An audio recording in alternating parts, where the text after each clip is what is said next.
আসসালামু আলাইকুম। যে সকল সম্মানিত গ্রাহকদের বিদ্যুৎ ব্যবহারের তুলনায় বিল বেশি আসে, আজকের ভিডিওটি শুধুমাত্র তাদের জন্য। আজ আপনাদেরকে প্রমাণ সহকারে দেখিয়ে দিব কেন বা কী সমস্যার কারণে আপনার মিটারে বিদ্যুৎ বিল বেশি আসে। আপনারা দেখতে পাচ্ছেন আমাদের সামনে থাকা এই মিটারটি লাফাচ্ছে এবং ইউনিট কাউন্ট করা সিগন্যাল বাতিটির পালস দিচ্ছে।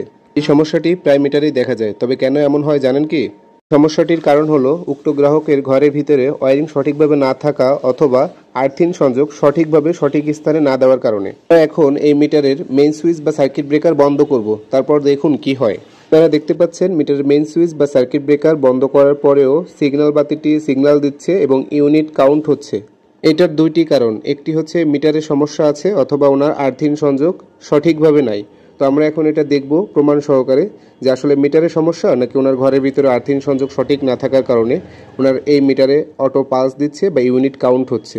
আমরা লোড সাইডে যে তারটি ছিল সেই তারটি রিমুভ করে দিয়েছি বা খুলে দিয়েছি। আপনারা দেখতে পাচ্ছেন এখন মিটারে কোনো প্রকার ইউনিট কাউন্ট হচ্ছে না বা মিটারে পালসও দিচ্ছে না। মিটারে যে ইউনিট কাউন্ট হচ্ছিল বা পালস দিচ্ছিল সেটা কিন্তু বন্ধ হয়ে গেছে ওনার লোড সাইডের তার খুলে দেওয়ার কারণে, অর্থাৎ ঘরের ভিতর থেকে যে তারটা আসছে সেই তারটা আমরা ডিসকানেক্ট করে দিয়েছি। প্রমাণিত হলো যে মিটারে কোনো প্রকার কোনো সমস্যা নেই, ঘরের ভিতরের ওয়্যারিং বা আর্থিং সংযোগ সঠিক না থাকার কারণে ওনার বিদ্যুৎ বিল বেশি আসতেছিল। কিভাবে সমাধান করবেন? একজন দক্ষ ইলেকট্রিশিয়ান ডেকে ঘরটি সঠিকভাবে ওয়্যারিং করে নিন। ভিডিওটি ভালো লাগলে অবশ্যই শেয়ার করতে ভুলবেন না। ধন্যবাদ সবাইকে। আসসালামু আলাইকুম।